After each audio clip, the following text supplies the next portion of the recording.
A couple years ago, I was able to pull something off that some people would pay big money for this thing, and that is I got onto the BBC completely free. And I'm gonna tell you guys how I did that, what the hell that has to do with lead generation, and how it's blown up my business and allowed me to scale. And it all has to do with this. I started this account back in 2017. And all I did is I created an Instagram account because I literally wanted to make sure that I was still speaking the language. And I started posting videos of me speaking the language. Now, in West Africa, in Sierra Leone, I lived there for 2 years. In 2 years, I saw, I think, 5 or 6 white people, and all of them were Lebanese. When people from West Africa hear me speaking Creole, which is what the language is called, they're like, what the hell? I posted a couple videos and I started to gain some traction. There was no thought of like, I'm gonna make money from this. There's no thought of this is my end goal. I just literally started putting stuff out. What value was I offering people? I was making them laugh. I was entertaining them. So that's the first thing. Fast forward a couple of years, I open up my Instagram account and I have a message from a guy named Alpha Kamara. And it literally says, hey Nick,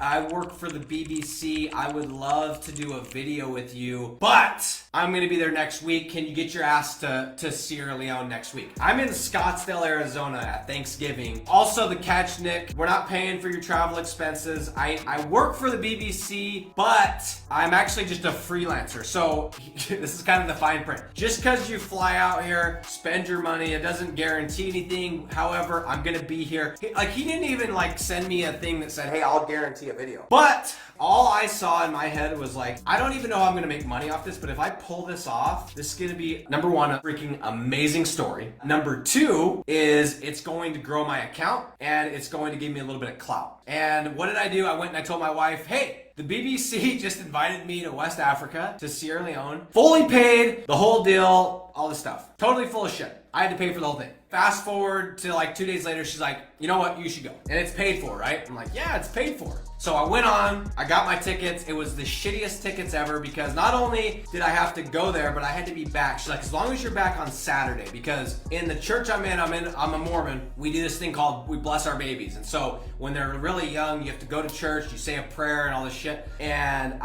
it was already set, the family was coming, I couldn't shift it. So she's like, I don't care if you go, you have to bless the baby on Sunday. So I literally had to book, there was one flight available and it was on the shittiest airline I've ever been on. It's called Air Morocco. Terrible. Anyway, I booked this flight. I go to my buddy Kyle. He's like 6'8", he's a freaking giant. I'm like, Kyle, come to Sierra Leone with me. He's like, all right, sounds good, man. He was slinging deals for me at the time. He goes, we rush his visa. I knew the people at the embassy in Washington, D.C., got his visa. I'm like, bro, you gotta get a freaking yellow fever shot. He goes and gets his yellow fever shot, and then I'm like, holy shit, this is bad. So when you get a yellow fever shot, which many of you might not know because you probably don't travel to places that you need a yellow fever shot, but when you get one, it has to be in your bloodstream, in your body for, I think it's 10 days to be effective. Let's say you get to the country, you get to Sierra Leone and it's only been in your body for 7 days, they can detain you right there at the airport. So this is where it gets interesting. I convince my buddy and I go to him, I say, hey bro, I know we already bought the tickets. However, there's a slim chance that we might get to the country and we're stuck in the airport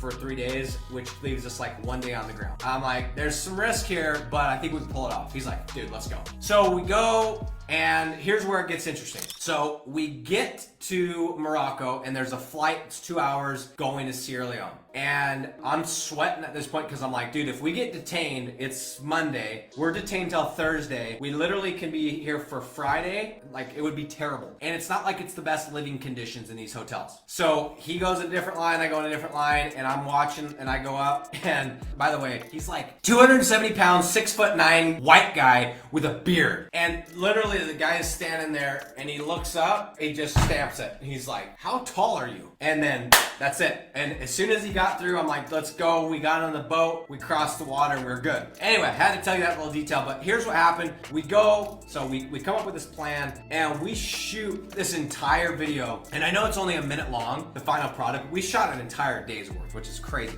So we shoot all the shit, and it's all good. I drop him off at his house because he's visiting his parents. He's from Sierra Leone originally. We get back on the plane. I roll in at, I think, 4 in the morning. I bless my baby. All is well. Then I don't hear from him for 2 months. I did all this shit. I paid $1,700 for the shittiest plane ride ever. I mean, I paid for everything. it was nothing that was paid for. So I'm 5 grand deep, 0 guarantees. 2 months later, out of nowhere, he hits me up and he's like, yo, I've just pitched it to the BBC and they're gonna take it. And I'm like, wait, because at this point I didn't know it wasn't guaranteed. I knew he was a freelancer, but I didn't know that this wasn't guaranteed. So at that point, I'm like, hold on, you're telling me I did all that shit and you still had to pitch them on this video? He's like, yeah. I'm like, oh, I should have probably clarified. Anyway, they approve it. I'm like, okay, cool. And it dropped. I got the video onto the BBC and I grew my account. I mean, it's insane. Like, it's wild. Why am I telling you that? Well, number one is because I have gained 18,500 followers on my Instagram account, all in one country. What it has allowed me to do is it has allowed me that when I need something done. So for example, the second step and the first step of this process. Number one, pick a niche. Number two, build a list. Guess who does those? Not me. I outsource those to people in West Africa. So whenever I need something done like that, I go and I put up a job post on my Instagram feed and I literally will get like 100 people that put an application. I get my pick of the best ones, right? Guess how much my VAs cost in West Africa? I'm paying them $1.50 an hour. Why am I telling you that? Not because I feel like I'm cheating them. I'm giving them a raise. Most of them are sitting on the corner not doing anything. The ones that are getting paid $1 an hour. So I'm giving them a 50% raise and full-time employment, and they can say they work for a US company and they're gaining skills. So I'm not saying, hey, I'm cheating these people. Like this is good pay for them. $1.50 an hour, and that step of my process is taken out. Step two, which is building a list. I don't do that shit. I tell Samuel, who's in Nigeria, of all places, I say, hey, Samuel, I need a list in Rochester for dumpster rental. And that's it. That's all I gotta tell him. He goes in, brrr. So that step's taken care of. Now, the calls, it's done here. What I'm telling you is this has allowed me to scale my business to